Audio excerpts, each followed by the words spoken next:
This is the DevOps Handbook. I like to emphasize the oops part because we are going to be focusing a lot on satire and a little bit of cringy comedy as we go through this conversation. If you were hoping for a super deep dive into technology, unfortunately this is the wrong talk, but if you are looking for a little bit of fun, we have that right here. All right, so the DevOps Handbook, how to guarantee slow software delivery. Agenda-wise, I'm just going to give a brief introduction to who I am, the company I work for. Always got to give them a shout out. An overview of DevOps. We're going to give a little bit of what's the best practices out there, and my DevOps disclaimer. And then I'm going to dive into a bit of a case study. So we're going to look at a bunch of scenarios, and I'm going to approach it very satirically of these ideas that are well-intentioned but misguided in an attempt to reach DevOps. And as we do that, it's going to sound a little bit, we're really going to emphasize that satire. These are not the best practices to go home with. I will close out each section with a couple ideas and things that we can tackle. If you want to talk best practices, if you want to talk how to actually achieve DevOps, I'd love to talk to you in the hall. But this session is going to be more comedy because that's what people asked for. And then we'll have closing remarks and Q&A. I don't think we're going to do a lot of live Q&A here just because of the format of this conference and the fact that there are people in different theaters listening to this. As I mentioned at the start, this is my first time speaking at Stir Trek. It's been awesome so far, and I just want to give them a shout out as well.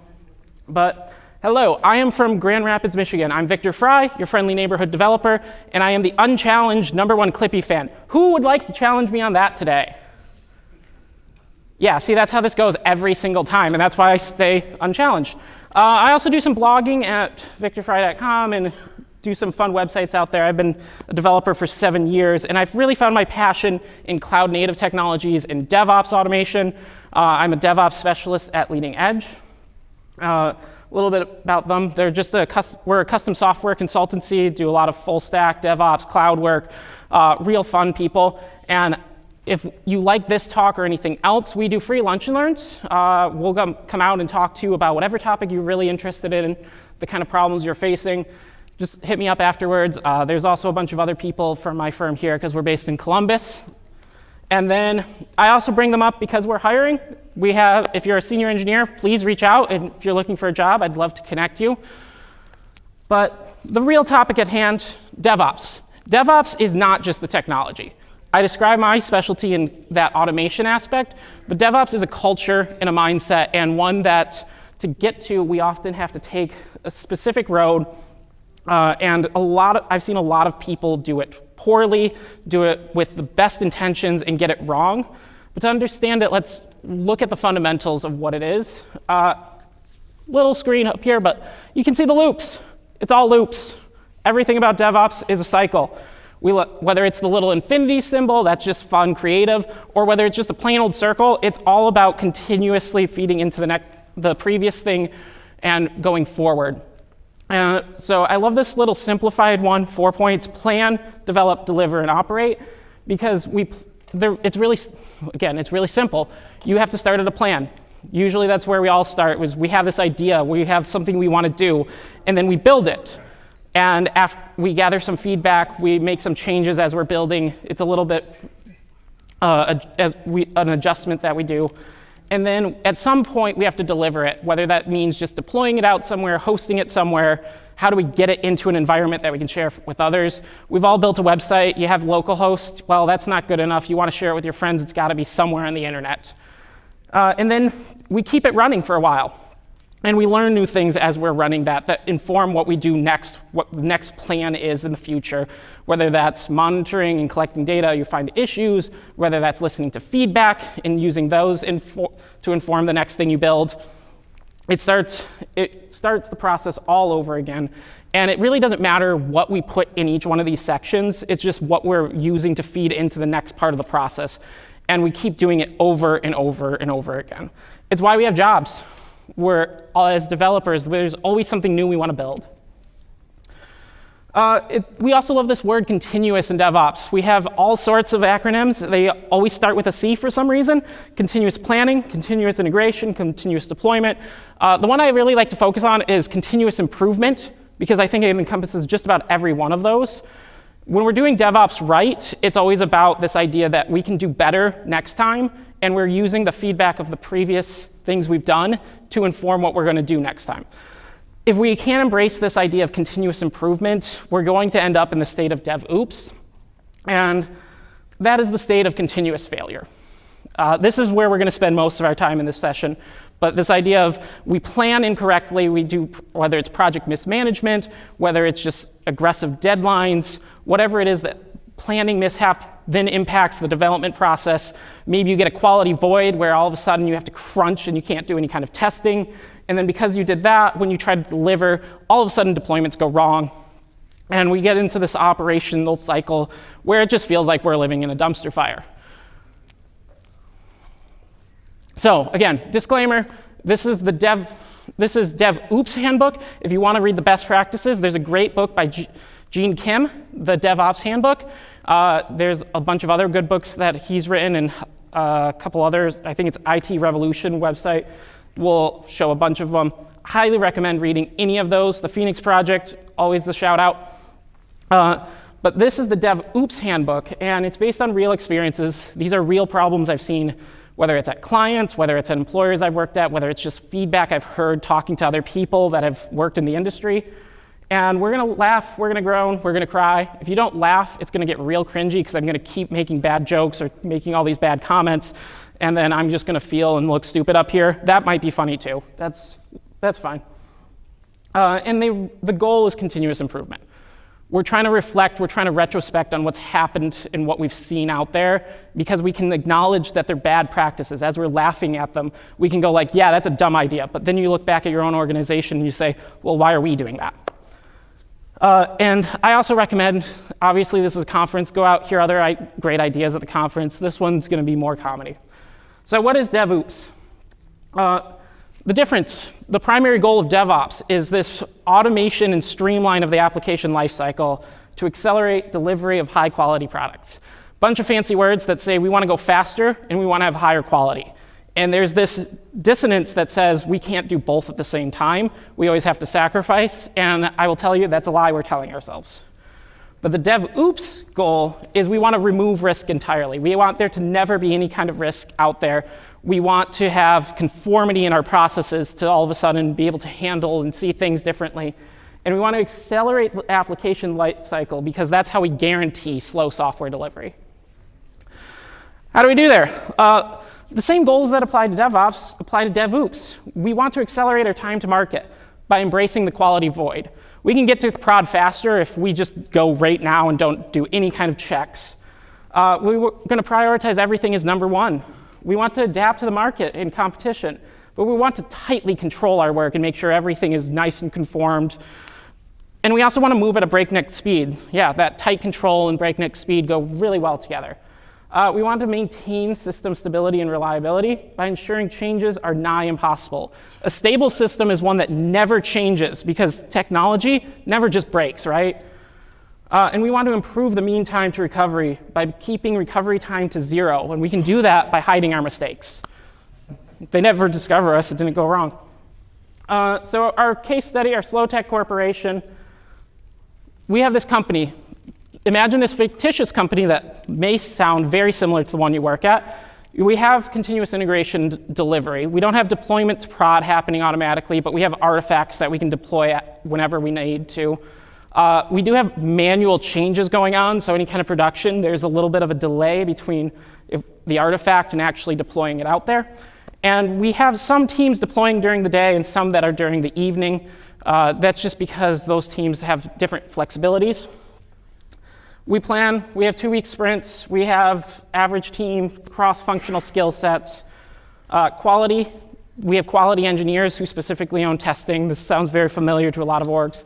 And our unit tests are semi-optional. There's a code coverage metric, but we can check that off easily. And static code analysis, imagine SonarQube. So the first way we're going to implement a DevOps culture is delivering changes the way of the masochist. So something went wrong last time we deployed. Line of business application, it took down production. Our customers, our business partners were all of a sudden yelling at us. It's a very hostile situation. We didn't love the meetings. It felt uncomfortable. And we really looked bad. We feel awful, whether it's a pride issue or whether it's just we don't like getting yelled at. And we've decided that we're going to move to only after night deployment or after hours deployments, because this solves the problem of if things go bad during hours, all of a sudden we don't have to worry about it. Except we run a website that's up 24/7, so downtime during the evening is better than during the day. Who knows? And after we did this, all of a sudden we still keep having issues. Deployments are still not any better. Things keep going wrong. We've decided to move to a one single day. We're condensing the deployment options from during hours to this Monday evening, because Mondays already suck. Who cares if you have to work late? And if something breaks, we'll know that it broke because we changed stuff during Monday evening. Again, nothing else happens during the rest of the week. There's never an emergency there. We're going to try to consolidate. Maybe if there's an ad hoc release, we can move something at a different day, but let's just focus on Monday, because this way we can stay in control and we can manage that we don't look bad in front of the business. Again, they're only working during the day. Our website after hours, apparently we don't care about it. And next step, we get to the RFC process. Well, some reason moving the time slots around, even limiting between a specific day or after hours, hasn't solved our deployment problem. We keep focusing on the time slot and not the deployments. What if we change the RFC process, this manual process that we have, to say, hey, we need to move to a very strict, make sure we know everything that's going out. Previously we had a pretty lightweight one. Now, I know these are tiny little bullets on this screen, but you can read out there. You must create the RFC 2 weeks before you deploy, because every time we've deployed ever, you knew 2 weeks in advance what was going out, right? Nothing gets in last minute. We need to include a business justification in all the expected changes. Well, why are we doing this again? I don't know. The business told me to do so. That's my justification. We have a CAB review. We've decided to set up this giant meeting with about 120 people. Everyone from the organization needs to attend, and we're going to review all the changes.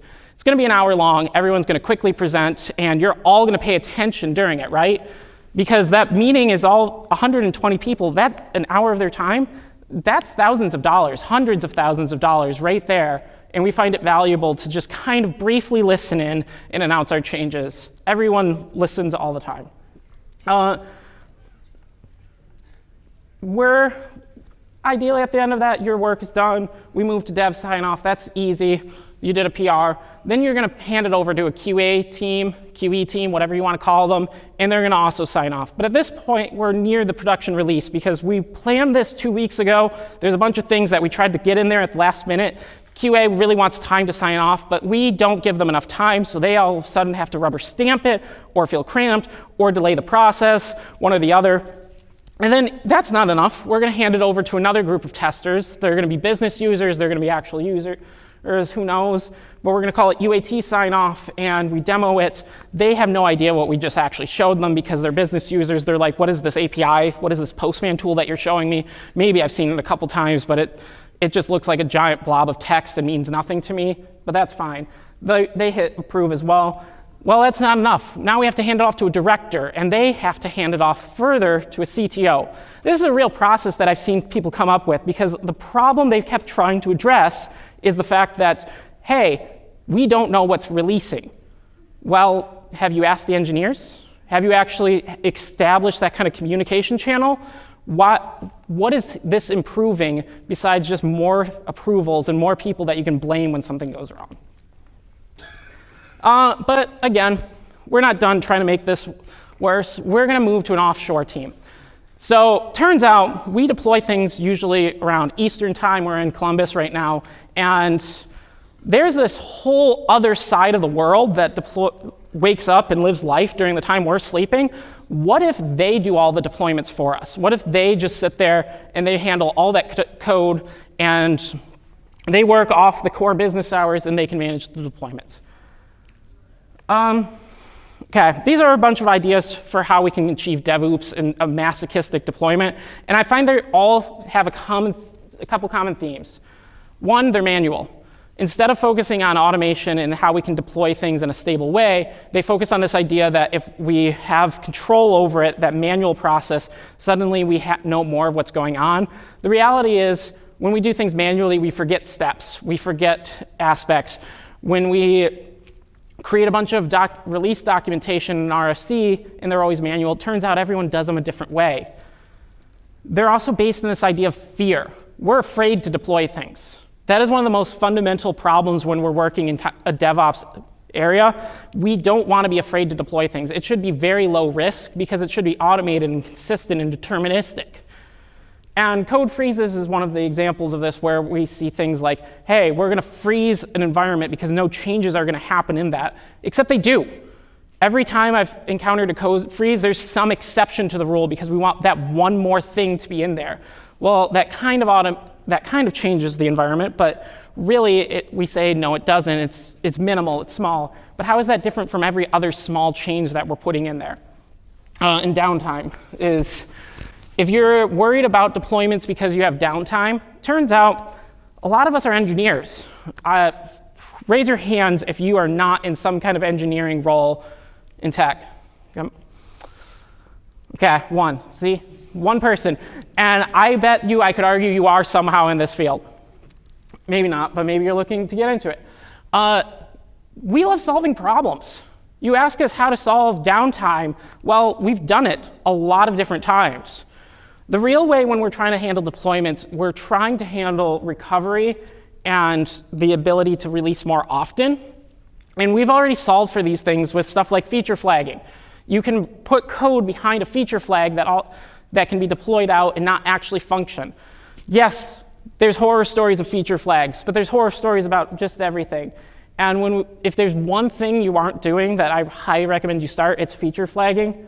If that's the only thing you take away, that's good. You can leave now. Monitoring.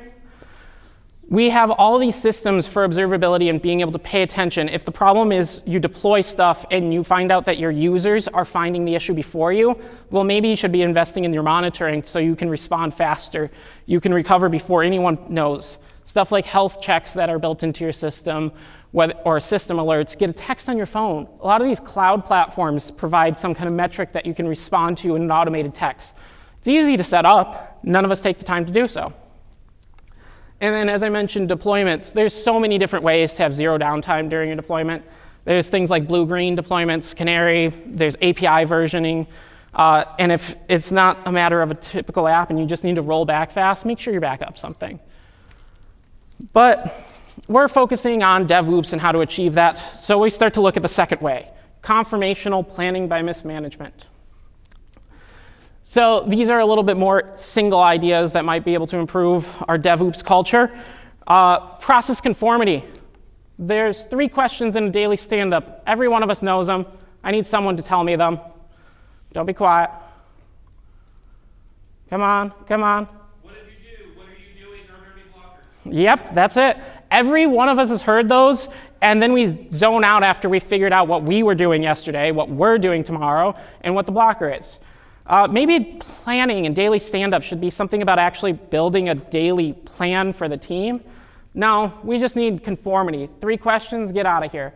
Predefined planning, review, and retro.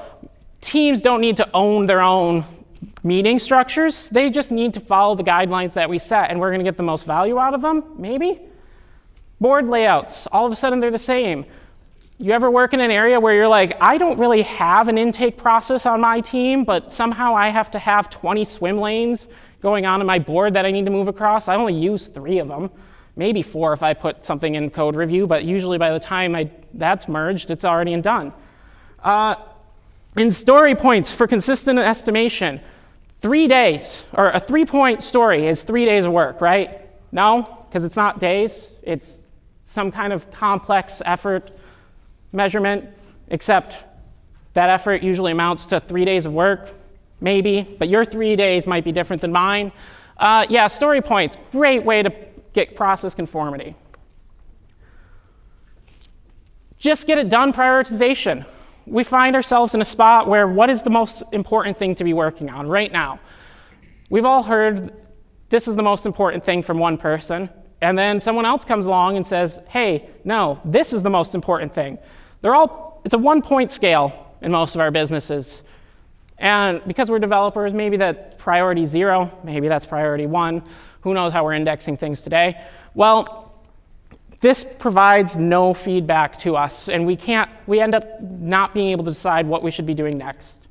And then at the same time, maybe it's the same person even providing all these conflicting priorities. Well, we also must hit deadlines at all costs. We've all seen that three-way scale of if you want to do something, you have time, you have number of people, and you have how much you want to spend. And when none of those budge, nothing actually moves. We can't change the timelines that we're working against. Siloed team skill sets. We move from a cross-functional team to siloed teams. The idea that we put all of our front-end developers in one spot, all of our back-end developers in another, suddenly that's going to improve the knowledge that's shared between teams. Except what happens is we find that our back-end developers no longer talk to the front-end developers, except to say, here's my JSON blob that represents a contract. Or you get the other way around. The front-end team says, I don't care how you get it.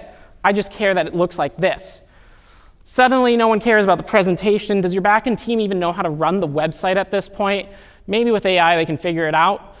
Database team, all of a sudden, is the bad guy, because every time you want to change SQL, they're like, no, please don't do that. I don't want anyone touching the database. Well, how do we get new fields in there? Well, maybe you tell me what the field is. I'll build my own script. Are they even capable of making sure they have database migrations or some kind of rollback plan? They're figuring out that in a silo. Who knows? I find a lot of the database teams to be gatekeepers because all of a sudden now they have control in one spot and everyone else wants to change their stuff, probably because the last guy who changed it broke it. We have a quality team, as we mentioned. So you finish your changes and all of a sudden you hand it to a quality team. What happens there? All of a sudden the quality team finds a bug. That's their job, is to find bugs in your code. That makes me feel terrible. You keep telling me I'm doing a shitty job, all of a sudden I'm not going to like you too much. And when you keep finding bugs and getting yelled at because it's delaying the release, well, you're not going to like me too much because you're getting yelled at for something that you didn't do. And don't worry about the infrastructure team. They're out there building a cloud environment for you or on-prem servers, and you have no idea how your code runs there. And so every time you deploy it, something goes wrong that's new, and you're just like, it's your problem, figure it out. And they're like, I have no idea what this is doing. My favorite of these is the DevOps team, because remember, DevOps is a mindset and a culture. And if one team has a great culture of this idea of automation and observability and all this stuff, and they're like, you should do more work, and you're like, that's not what I'm being paid to do right now. I'm being paid to do this work. A DevOps team is well-intentioned, but we find ourselves in a spot where all of a sudden we've just siloed all these skill sets. The idea of knowledge sharing between members of a single team and tech stack overrides our ability to share different disciplines and learn from each other.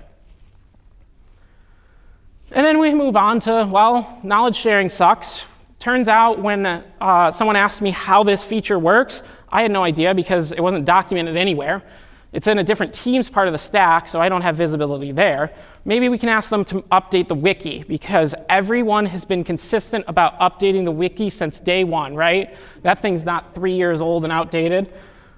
Maybe I can solve this with XML docs or some kind of code documentation, except my business user's the one asking, and they don't even have Git access to my repo.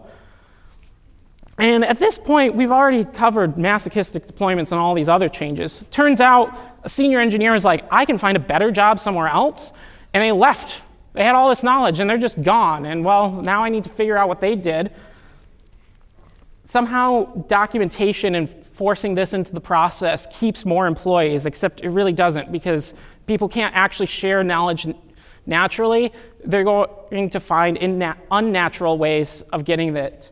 And don't mention the fact that that story point effort, that process conformity, that priority number 0, all of them keep saying you can't slow down to spend the time on actual documentation.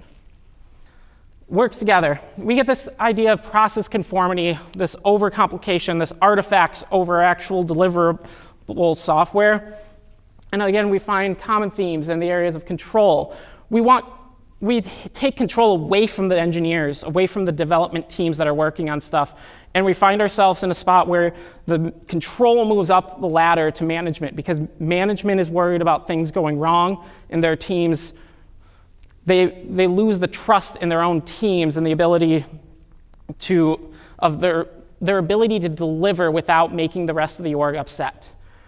This idea of moving control away takes away from the ability to actually improve our own processes as team members, as engineers. And sometimes when it comes to deadlines, the biggest problem is promises. Someone somewhere said, I promise you this is going to be delivered by June 1st. And you're looking at them going like, it's May 1st and this is the first time I'm hearing about it. Well, that promise suddenly becomes more important because it's reputation at stake. And if we can get in front of those conversations, in front of those promises, and help build more consistent communication and transparency, then we can actually handle that up front. What we're really trying to achieve with process conformity is this idea of having more observability of what the team's doing, and this more observability of what the team's doing and some kind of flexibility to be able to handle unplanned things. And we can do this with by focusing on what actually happens in the inner loop of that. So one of my favorite metrics to look at for teams is cycle time. It's really easy to start with. All you have to do is find that Jira ticket. When was it created and when was it closed? And that becomes a time between that becomes the lead time to a change. Within that, you can also find when was a developer actually signed, whether it was moved into to-do, and when it was closed out. And this tells us how long we have to wait before code actually moves between a plan to delivery. And these times and queues, these times where code is on the shelf sitting at done but not actually in production, the time it takes for a developer to actually open a story and close it, we can actually look at that not as a metric to punish people, to instead go like, how can we reduce this? What can we do to make sure that the time we take between opening a story up and closing it is shortening so that we can get software faster? Developer experience, improving the inner loop. One of the biggest friction points that I see is this idea that, hey, I started working on something, then I moved it to QA. Well, QA has to start working on it, and then they kick it back, and then it wasn't working ideally. Well, that's because my local development wasn't quite up to snuff. All of a sudden, when you deploy it to dev, it works a little different. The test data is different. The resources in the cloud are different. Making our local developer experience actually closer to what we actually deploy to makes this a whole lot easier. If there's any .NET developers in here, I highly recommend checking out Aspire because that makes a huge difference in being able to do a local environment easier. This idea of making sure what is the time it takes to start someone up on the team. If one of the ways we can increase our developer velocity or our team velocity is just adding another developer, that doesn't amount to anything if all of a sudden it takes 6 months before they're useful. And then mob programming. For knowledge sharing, one of the biggest things you can do is just make it natural for developers to talk to each other. We work in a semi-remote first culture these days. A lot of team members, whether we have a team on site, they're still working with people offshores and there's knowledge that's not being talked about. One of the best practices I've seen done is what's called a coffee chat, where we just set up an optional meeting right after a stand-up or some other time in the day, and we say, hey, if you have a question, if you're working on a feature, just show up, say that you have something to talk about, and then communicate with each other. It sounds really simple and it sounds awful, this idea of another meeting, but at the same time, when we dive into it, we find ourselves actually just communicating, whether that's team bonding or whether that's actually talking about, hey, we just launched this feature, I want to show you how it actually works. But we still want to make things worse. We still want to look at a DevOps culture. How will we get there? And to do that, we're going to look at the third way, rapid development through the quality void.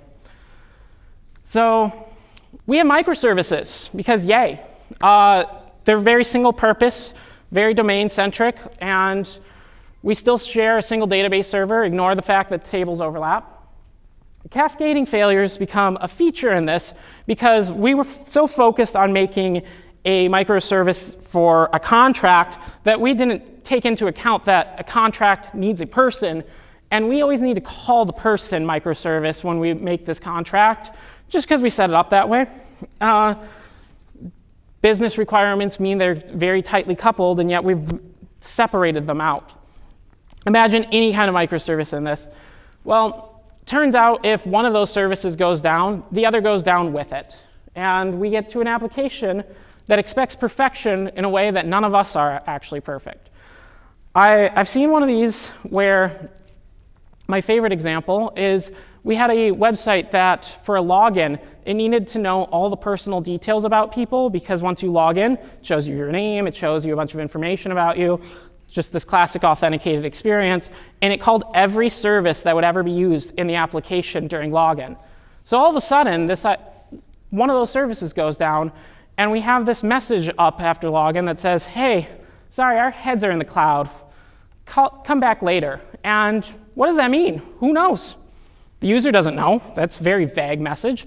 The developer doesn't know, because that could mean 20 different services that are not responding, whether they're actually down or the data's malformed.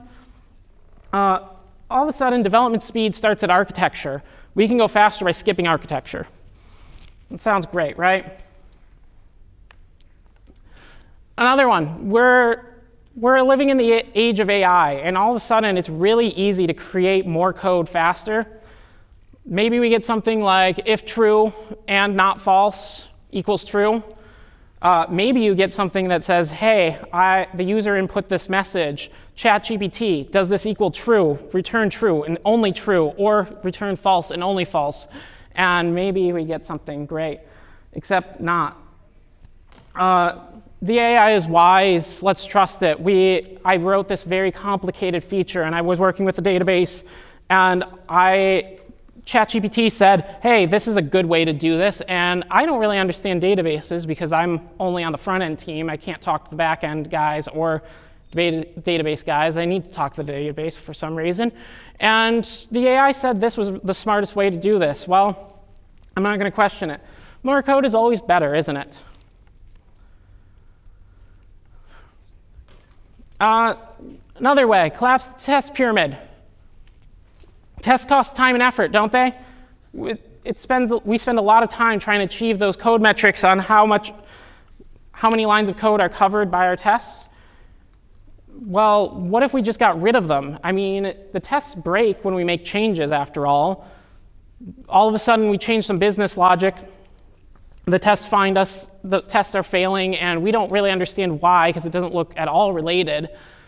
If we got rid of all those tests, well, we could just test with real users, and they'd be able to tell us if something goes wrong. And don't forget the fact that when we write a new feature, we still have bugs. It never seems to go that we deploy something and no new bugs are found. Rubber stamp pull requests. At this point, we're getting rid of the tests. We've removed architecture from the pre-steps of the equation. We're now just to the point where, hey, we're still not going fast enough. So what if we disable that static code? You ever get those SonarQube comments of, hey, this I can never say this one. Why do I choose it? Cyclomatic complexity is over 21. Anyone here know what that means? Yeah, there's one or two. Well, that's a really hard problem to solve, because now all of a sudden I have to refactor a bunch of code. And does that really mean anything important to me? No. So I'm just going to ignore that, mark it resolved. Maybe I just got a new message that says something about, hey, your regex statement doesn't have any kind of timeout in it. Why do regex need a timeout? I don't know. That makes no sense to me, so I'm just going to dismiss that too. And while we're at it, we're going to turn off those tests. We're not writing any of them anyway. We're going to move to a review process. We're still requiring 2 approvers. This is because compliance. If you don't have 2 people approving something, you're at risk of compliance. But how much review needs to be in there? Well, there's 2 ways of thought about this. You can make specific people, maybe those architects, they're not doing anything now. Maybe they have to be required approvers on every single PR. Turns out they're busy people, so they're going to have a lot of time to do that, right? Or there's the idea that it doesn't really matter who approves this. long as 2 people approve. And again, they're busy, but, well, they're just going to start hitting approve. Who cares? We don't even know what's going on in this. Just stamp approve, no questions asked, because if we move faster in our pull requests, we'll be able to deliver faster, get it over to those QA guys. They're going to tell us and yell at us instead. And we merge faster, we're complete. Rubber stamp pull requests, way to go. At this point, we've done a lot of different things. And security is starting to ask questions. They set up a meeting with me. They said, hey, here's a 5,000-line vulnerability report that is causing us issues, and we need to be addressing this. Except those vulnerabilities pretty much mean I have to rewrite half the system. I don't really want to do that. So I've asked my director, and he said security is their problem. Turns out when an incident happens, only they get involved, so we don't really care about that. We can secure it later. We'll come back to this, I promise. Sounds like an accountability problem.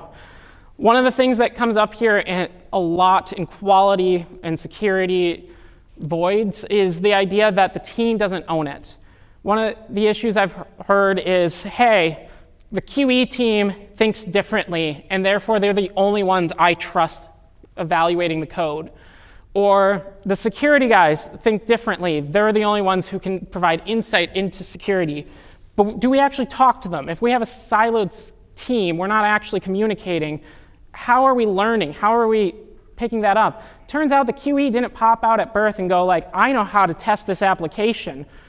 They learned it. And we can learn it too. Speed. We go faster if we just skip things.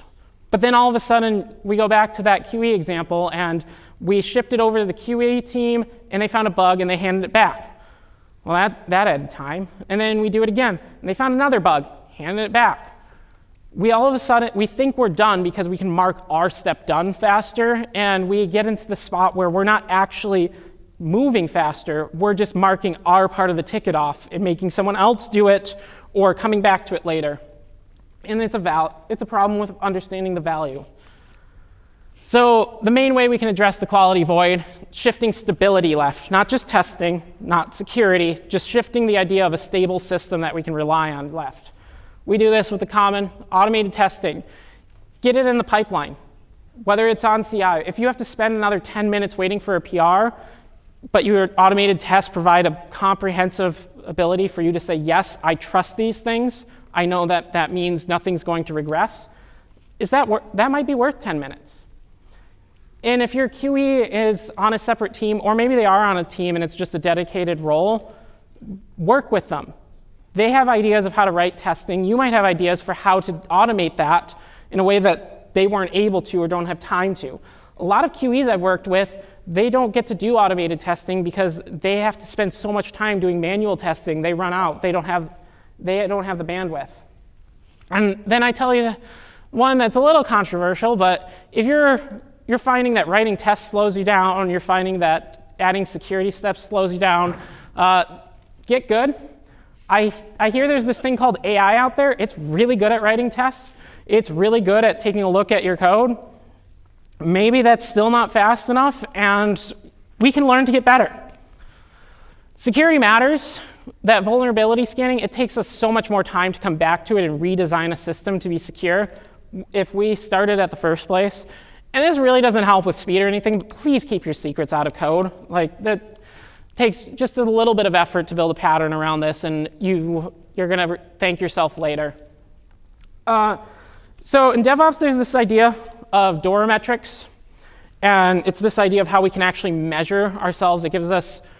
It used to be 4 key metrics: deployment frequency, lead time to change, the change failure rate, and mean time to recovery. A couple years ago, they added a 5th one, and no one seems to pay attention to this.